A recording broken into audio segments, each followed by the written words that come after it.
देखो अभी हमने एक चीज़ लर्न कर ली।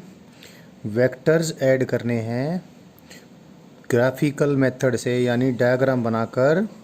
तो या तो ट्रायंगल लॉ से ऐड कर लेंगे, या एक लॉ हमने और अभी लर्न किया जो ट्रायंगल लॉ से ही हमने ड्राइव किया, जिसमें हमने पैरेललोग्राम बनाकर वेक्टर्स को ऐड किया, जिसको parallelogram law of vector addition कहेंगे। इस parallelogram law of vector addition को एक बार मैं फिर से ठीक से बता देता हूँ। ये दो वेक्टर्स हमारे पास हैं। वेक्टर ए का रिप्रेजेंटेशन ये, और वेक्टर बी का रिप्रेजेंटेशन ये। तो इन दो वेक्टर्स को मैंने ऐड करना है। तो अभी जो मैंने बताई थी बात, उस बात को फिर से बता रहा हूँ। तो पहले क्या करें, दोनों वेक्टर्स के रिप्रेजेंटेशंस को इनिशियली ड्रा कर दें। वेक्टर ए का रिप्रेजेंटेशन और ये वेक्टर बी का रिप्रेजेंटेशन। और उसके बाद क्या करें, उसके बाद वो पैरेललोग्राम कंप्लीट कर दें, जिस पैरेललोग्राम की दो एडजेसेंट साइड्स इन दो वेक्टर्स को ग्राफिकली रिप्रेजेंट कर देंगी। तो इस पैरेललोग्राम का वह डायगोनल जो कि दोनों वेक्टर्स के ग्राफिकल रिप्रेजेंटेशन के कॉमन टेल से टेल मिलाकर पास हुआ, यह डायगोनल इन दोनों वेक्टर्स के रिजल्टेंट को रिप्रेजेंट करेगा।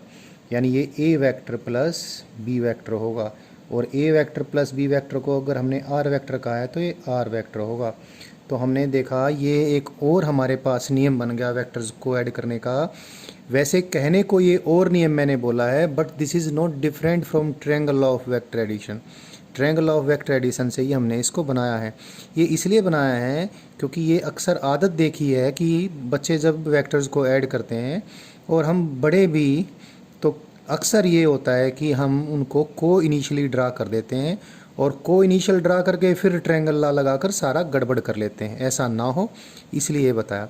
तो जो भी अब आपके सामने है, यानी जिसको पैरेललोग्राम बनाकर वेक्टर्स को ऐड करने का जो ग्राफिकल मेथड आपके सामने है, इसको मैं एक बार बोल देता हूँ क्या है ये। वैसे समझा दे दिया है मैंने, फिर भी एक बार सुन लें। If two vectors are represented को initially in magnitude as well as in direction by two adjacent sides of a parallelogram, then the resultant vector will also be co-initially represented in magnitude as well as in direction by the diagonal of the parallelogram। ये मैंने जो बात बोली इसको parallelogram law of vector addition बोलते हैं। और एक बात मैंने बोली by the diagonal of the parallelogram, तो तुम्हारे मन में ये ख्याल ना आना चाहिए कि डायगोनल तो दो हैं जी, एक ये और एक ये, तो कोई डायगोनल के बारे में पर्टिकुलर बात क्यों नहीं बोली। मैंने बोल दी, मैंने बोला देयर रिजल्टेंट विल बी को initially represented in magnitude as well as in direction by the diagonal of the parallelogram. तो भाई इन दो वेक्टर्स के साथ को इनिशियली तो सिर्फ यही डायगोनल हो सकता है, ये तो हो ही नहीं सकता है ना। तो ये बात पूरी हो गई। एक बार मैं फिर बोल देता हूँ, हिंदी में बोल देता हूँ।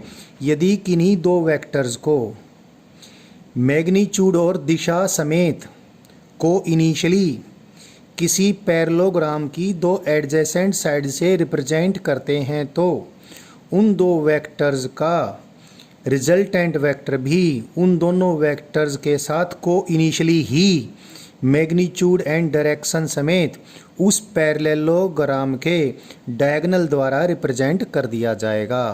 तो इस प्रकार से हमारे पास वेक्टर एडिशन का एक नियम बन गया। इसको क्या बोलेंगे, इसको बोलेंगे parallelogram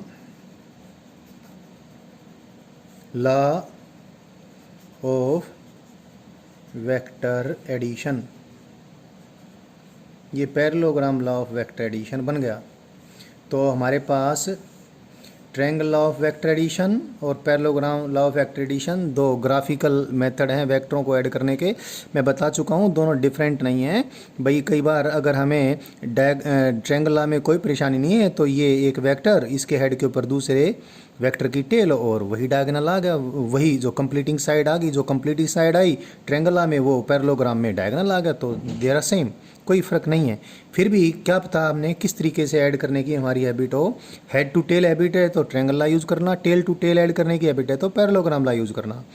but one thing is both parallelogram law of vector addition and triangle law of vector addition, they are graphical methods। Graphical methods का मायना ये है कि वेक्टर्स को हम किसी एरो की लंबाई से तो उसकी मैग्नीट्यूड रिप्रेजेंट करेंगे, और डायरेक्शन तो जिधर वेक्टर की डायरेक्शन का रिप्रेजेंटेशन पेपर पे हमने दे रखा है उसके अकॉर्डिंग एरो की डायरेक्शन वेक्टर की डायरेक्शन को रिप्रेजेंट करेगी। और लंबाइयाँ, एरोज़ की लंबाइयाँ क्योंकि वेक्टर्स को की मैग्नीट्यूड को रिप्रेजेंट करनी है तो हमारे पास एक स्केल होनी चाहिए, जिस स्केल से हम स्केल पहले डिसाइड करेंगे। अगर फोर्स है तो 10 Newton is represented by 1 centimetre, like that. इस प्रकार से हमारे पास लेंथ मेजरिंग स्केल हो और एंगल्स मापने के लिए हमारे पास प्रोटेक्टर हो, तो ही हम वेक्टर्स की मैग्नीट्यूड, वेक्टर्स की डायरेक्शन वगैरह सब डायग्राम में अच्छे प्रकार से ड्रा करके फिर रिजल्टेंट के कोरस्पॉन्डिंग लंबाई और रिजल्टेंट किसी वेक्टर के साथ कितना एंगल बनाता है एंगल माप के रिजल्टेंट की डायरेक्शन डिटरमाइन करेंगे। सो हमारे पास length and angle measuring gadgets होने चाहिए, तभी जाकर हम ग्राफिकल मेथड्स के ज़रिए रिजल्टेंट वेक्टर की मैग्नीट्यूड एंड डायरेक्शन डिटरमाइन कर पाएंगे।